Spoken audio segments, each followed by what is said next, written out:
Hey everybody, it's George. Welcome back. I hope you're doing great wherever you are. Today I wanted to make a video.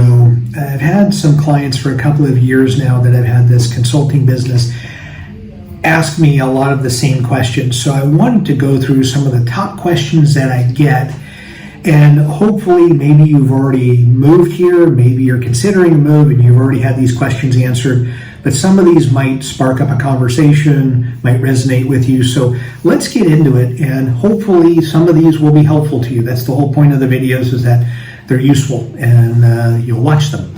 So let's get into the first one that comes up often. Should we rent or buy? Almost every call I'm on, should we rent or buy? That's a completely personal decision, very subjective.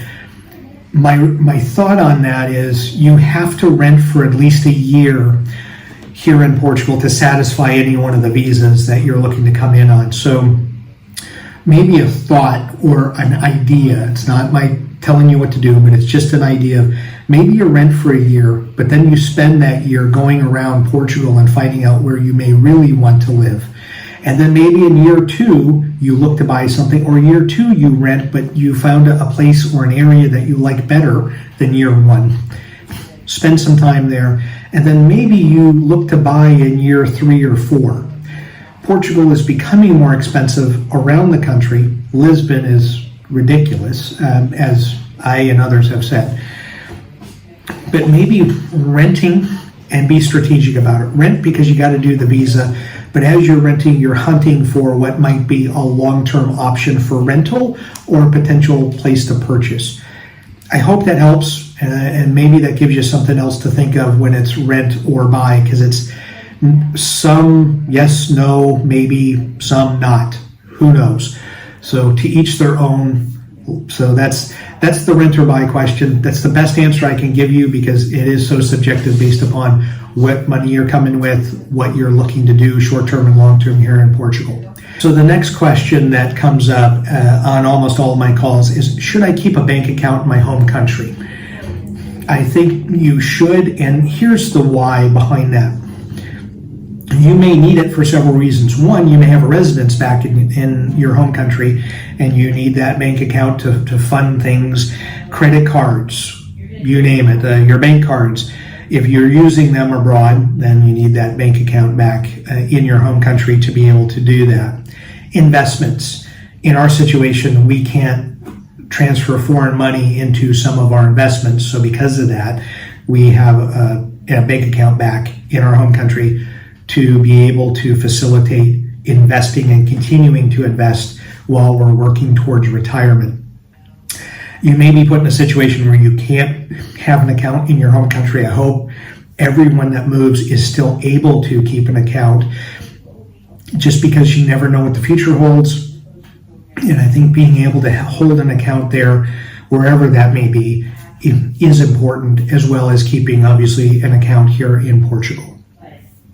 Next up, public or private healthcare. What's best? What should we do? Another question I get asked often, and it's super subjective. I come from the United States, so whether I'm brainwashed or I just grew up with it my whole life, I've grown up with private insurance. So we have private insurance here through my wife's work. We have public insurance too. We have, let's go SNS, we have our number, so we could go to a public hospital and get services done, as well as the private hospital. I don't have a horse in the race. There are people here, locals, that say, why did you get private? Just do the public and it's the greatest thing ever.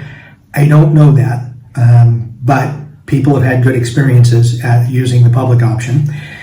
We've done the private option. We've had same-day appointments, next-day appointments. We've had a surgery recently. It went great. Better service with my doctor and nurses than I did back in my home country, back in the U.S. So I have nothing bad to say about the private insurance here. I just don't have anything good or bad to say about the public insurance. So it comes up and I just try to skip the question. So I'm really no good to you. There's probably a lot of other content creators that can give you a better or more concise analysis of it.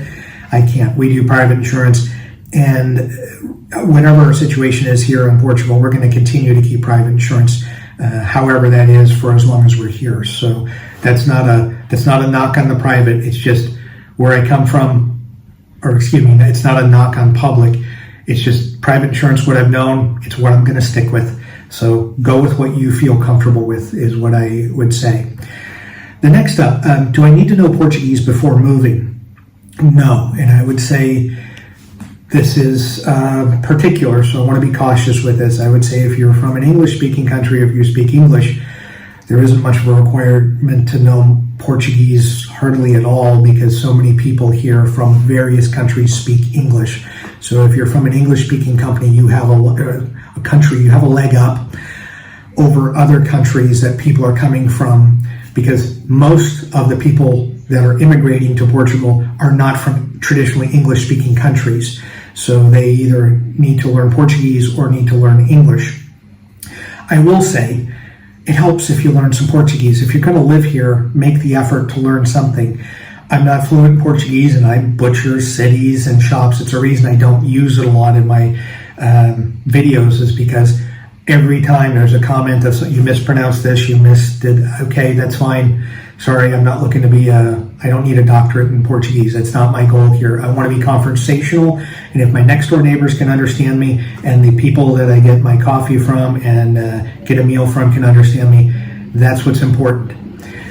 To me, you could be very different. I am able to do conversational Portuguese, and it's good enough that people understand me. So I think that's half the battle.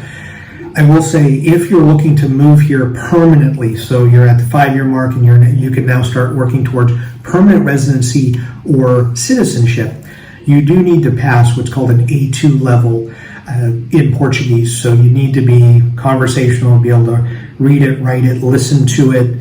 There's different testing that goes on as part of the permanent residency or citizenship. But I would say make the effort to learn some of the language. Some of the verbs I still screw up. Some of the pronunciation of cities and towns I screw up.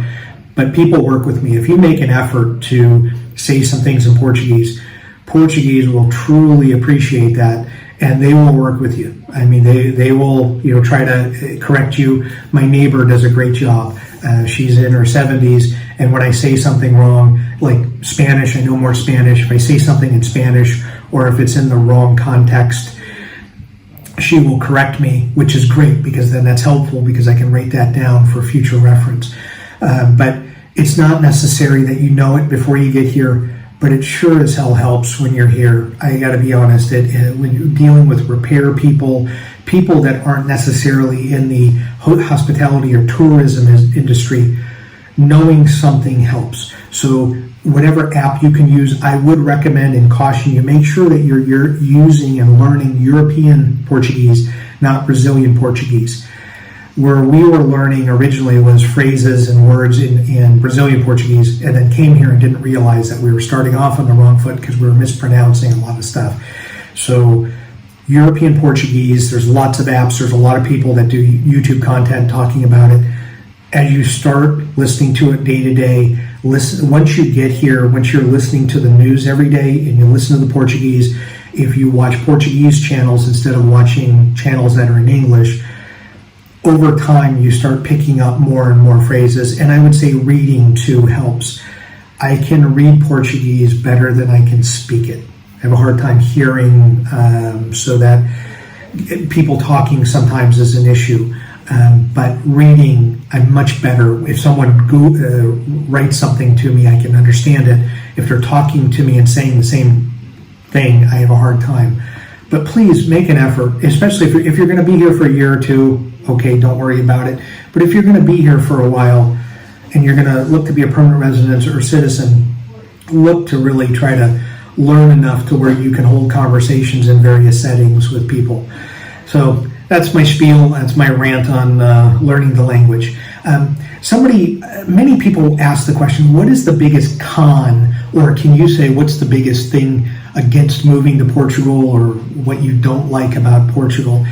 And the thing that I have is, if you are still looking to be in the workforce, getting a job is not easy here. And I'm going to speak specifically a management level. If you were a manager, a director, a vice president, a C-level person, I highly recommend you try to get a job transfer into Portugal, because even with all your credentials, You're not getting in the door is extremely difficult.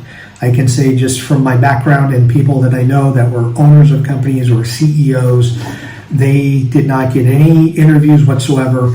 And in two cases, one person was a CFO of a company, another person was like the head of human resources, a director of human resources. They're both waiting tables. They have a minimum wage job because that's all they could get here in Portugal. I'm not kidding. And I can tell you from all the resumes and the companies, multinational companies as well as local companies that I interviewed with, that getting in the door is not easy.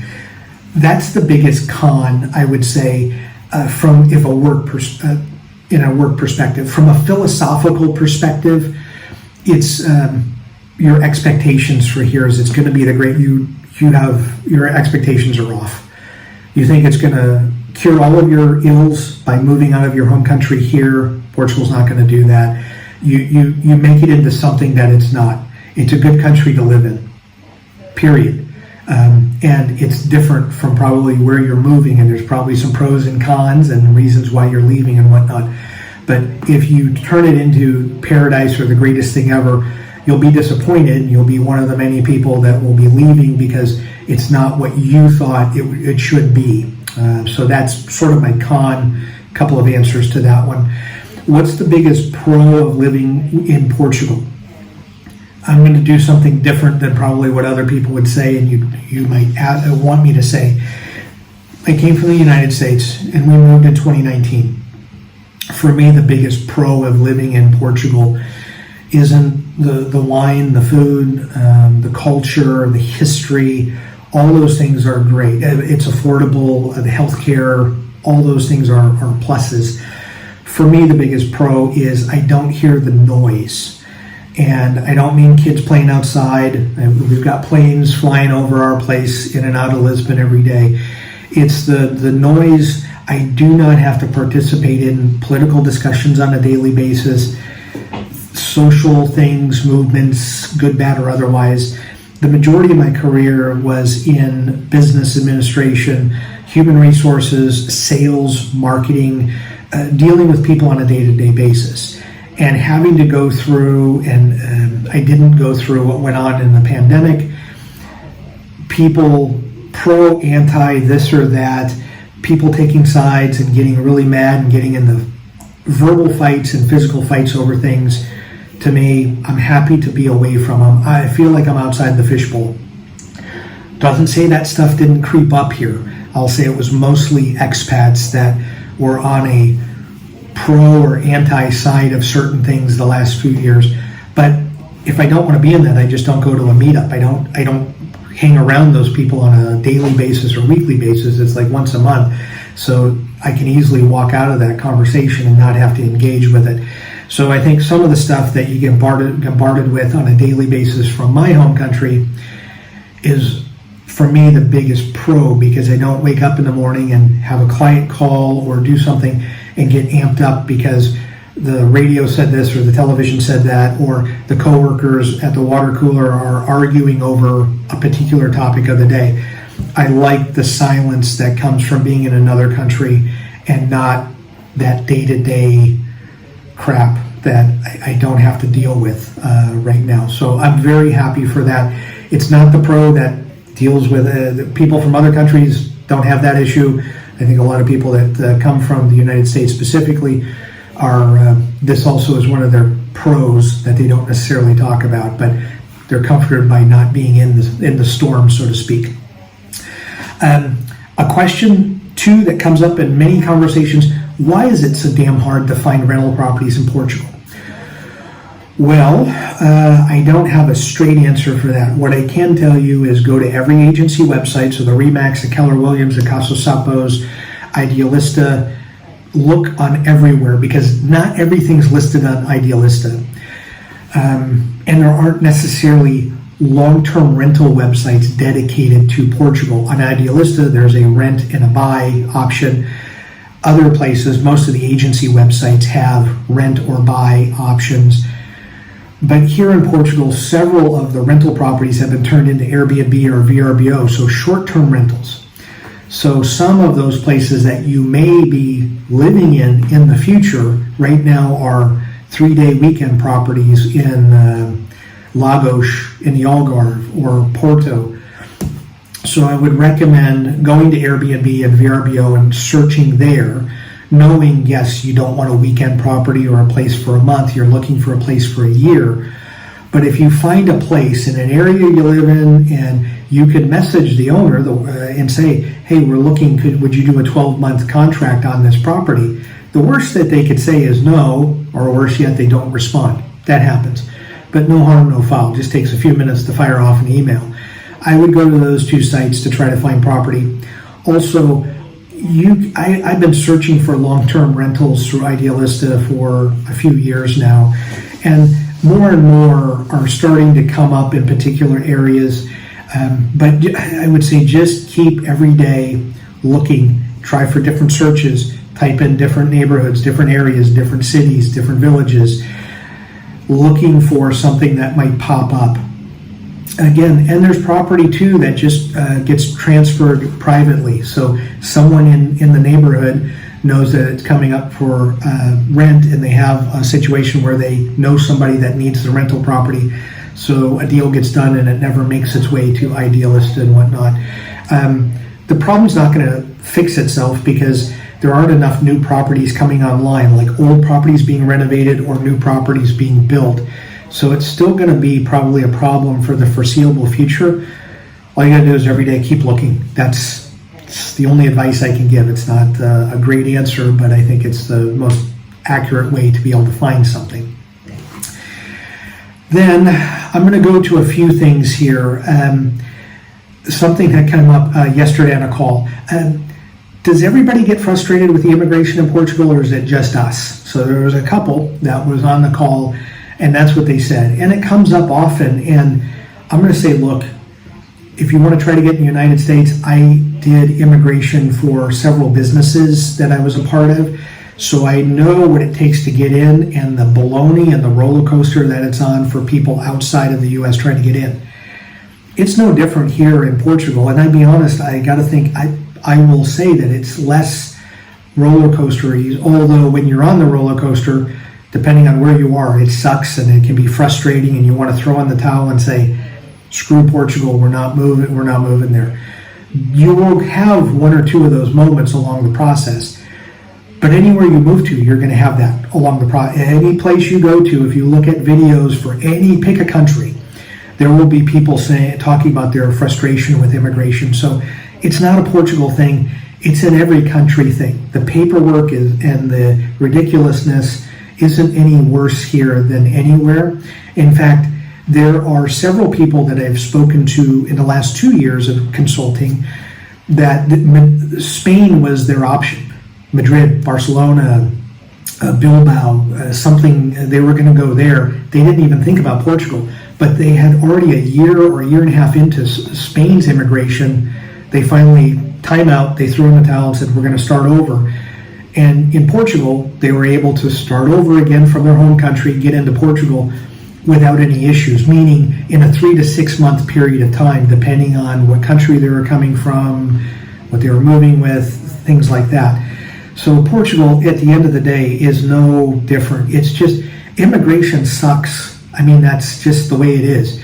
If you're going through the immigration process in any country, it flat out sucks, period. So again, lower your expectations and say, if you have something with no issues and you got into Portugal with no problems, no questioning of any documents, no having to get secondary documents or refiling anything, congratulations, you're one of the few and the proud.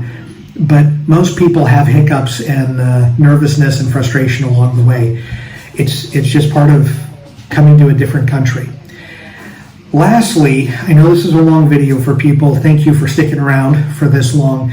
Another thing that comes up usually around the end of the call is, what's the one piece of advice that you'd give somebody moving to Portugal? And I don't have one piece of advice. I have a few things, and I'm going to try to hit them quickly for you.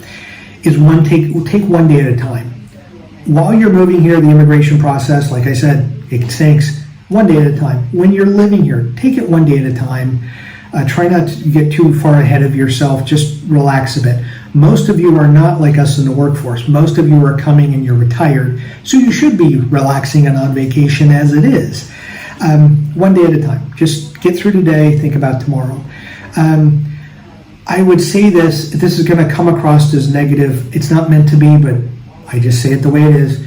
Take everything you love about the country you live in, the neighborhood you live in, the people that you're around, the food that you like, put it in a box, wrap a nice bow around it, put it on the shelf. And I mean that sort of in a way of putting that in an area of your brain where you miss where you're from, and you miss, I wish that this particular restaurant was here or these neighbors were here. But if you're able to let go of those things that you really hold near and dear from your home environment, your home country, and are able to embrace the differences and what you like or even what you don't like about Portugal, if you're able to let some of what you don't like go and embrace what you do like, the transition here in your time here will most likely be more fun, more happy, and more long-lasting. The reason I say that is that as I've talked to, and you've seen these videos about people that have moved back to their home country and what they didn't like about that, part of it was their expectations were not met here. Part of that was they wanted their home country, all those good things that they wanted about their home country over here in Portugal, and that's just unrealistic. It's no different than someone from Portugal moving to a different country, your country, and saying, well, I want this, that, and the other thing. It's just, when you start getting into the habit here, I'll say, of, oh God, I wish that Portugal had this, or, why don't they have this or that? You can do that for a day or two, but if you don't get out of that slump and get back to, okay, I'm in Portugal, I'm no longer in my home country, if that becomes like your punchline at conversations, then maybe you need to go back home because you're just not happy here and Portugal isn't meeting your expectations and satisfying you. So again, take all the good stuff and use that as motivation. So, hey, we're going to go back home in 6 months or a year. And when you go back home in 6 months or a year, go to that shopping mall that you love, that you get the discount on the pants or the shirts or whatever. Go to those restaurants that you miss that you can't get to here and go nuts. Go to get several helpings at those places. Knock yourself out. And then once you have your fill, then you got it. Then you come back to Portugal, and then maybe 6 months or a year later, if you go back home, you can go back to that. So as long as you're missing that stuff and it doesn't go past the missing mark to where you hold Portugal responsible for what you don't like about certain things or what you wish was from your home country, you're going to be fine and things will be better in the long run for you, I think. The last one on this one is, do you have a plan B? It's going to go against the grain here, but when I talk to people, I often ask them, so if you don't get approved for your visa, or Portugal somewhere along the line says, we don't want you, or you get here and let's say along the first year or second year, you say, Portugal's not for us or for me. What's your plan B? Are all the eggs in the basket of Portugal or bust? So it's Portugal and you haven't thought about a plan B, and I'll come to that bridge when I get there when it comes to a plan B? Or are you thinking, okay, I'm going to move to Portugal, set up residency, go through it, I'll see what I like. But I'm going to keep a property in my home country just in case I need to move. It's not what I thought, didn't meet my expectations. Or do you say Portugal is the beginning of the next step? So many, when I say probably 30 people in the last 2 years have said, Portugal's the start. I'm not looking to spend my life in Portugal. We're going to move to Portugal, we're going to spend some time there, but then we're going to move here for a few years and then there for a few years. So they already know the next, let's say, 3 or 4 moves on the chessboard of where they're going. It's worth having the conversation. If you are doing it by yourself, look in the mirror, ask the question, if Portugal doesn't work out, or if I don't get the visa approved or something, do I stay where I'm at or do I have a plan B? And then with your couple, if you're at dinner or something, just have an honest discussion about what the future looks like if Portugal doesn't work out for you, either from the visa standpoint or you move here and it's just not what you thought it was going to be. What is your next step? It's worth having that conversation with yourself or with the people that you're going with, because that way you're honest with yourself and you do think about what other options are or other plans are. And the last one I'm going to leave you with here is one that somewhere most people, either through emails or video or comments on videos, ask me, knowing what you know now and what you lived through, would you have still moved to Portugal? Yes, would have moved to Portugal. So we moved 2019, we moved before 2 years of the world shutting down. So that part was very difficult. Can't say there weren't times where we both looked at one another and said, let's go home, because we could, and maybe pick up where we left off with jobs, property, things of that nature. But we decided against that. We decided to stick it out here, and because we didn't feel like with what went on in 20 and 2021 that we gave Portugal a fair shot. 6 to 7 months before things shut down is not enough of a honeymoon period. So now that we've seen Portugal, 2022, 2023, and we continue to see more of the country, we feel good about the decision to move here.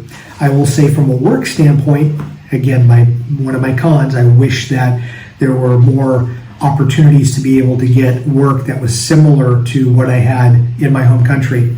But that's my own fault for not researching ahead of time and knowing ahead of time what I was getting into. So that's on me, that's not on Portugal. But all of the things that have gone on here, and learning about how the government runs, how the system runs, the culture, the nuances, it's been very good for us, and we've learned a great deal about Portugal itself, but also Europe and how the European Union runs.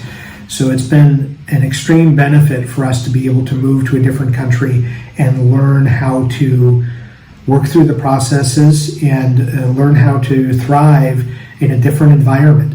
So I would encourage people to do it. Now, whether it's Portugal or another country, just if you've never been out of your home country other than vacations, this has been a good exercise for us. I would encourage you. It tests your limits. It can test a lot of things along the way, but I think it makes you better in the long run for doing it. And again, Portugal is still probably for the foreseeable future going to be on a lot of people's minds to move to. If more areas get outpriced, so if it's not just Lisbon, if more areas become more expensive, then more immigrants will move on to other countries along the way, and we might as well. But the healthcare is fantastic. The cost of living is still really good compared to where we were from and many of the competing countries in Europe as far as cost of living. So I would still make Portugal home, and we wouldn't have changed anything that we've done other than, again, I would have researched a job ahead of time and knew what I was getting into. But everything else just comes with the territory. And I hope that as you get more information and you watch other people, and as you are experiencing what goes on from your home country to Portugal, that you leave the best of where you were behind you and you learn to embrace the best of what you find and what you explore and experience and discover here in Portugal. So, long video, I know. Thank you for sticking with me as always. Thank you so much for continuing to watch the channel, and enjoy your travels.